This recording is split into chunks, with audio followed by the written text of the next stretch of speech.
Hi friends, ఈరోజు సతీష్ గారు పుట్టినరోజు సందర్భంగా సతీష్ గారి యొక్క ఫ్రెండ్ ఈ డెలిషియస్ ఐటమ్స్ని మనకి డిన్నర్గా స్పాన్సర్ చేశారు. థ్యాంక్ యూ సో మచ్ అండి for your contribution to us. మీరు ఎప్పుడు ఇలాగే మాకు సపోర్ట్ చేయాలని మనస్ఫూర్తిగా కోరుకుంటున్నాము.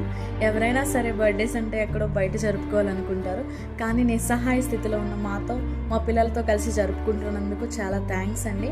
ఈ బ్లెస్సింగ్స్, ఈ హ్యాపీనెస్, ఈ స్మైల్స్ అన్నీ కూడా మీకు మీ ఫ్యామిలీ మెంబర్స్కి డెడికేట్ చేస్తున్నాము. ఇదే కదా రియల్ హ్యాపీనెస్ అంటే, రియల్ సెలబ్రేషన్స్ అంటే. థ్యాంక్ యూ సో మచ్ అండి. మీరు ఎంతో మందికి ఇన్స్పైరింగ్గా నిలిచారు. Thank you so much. Once again happy birthday అండి. Thank you.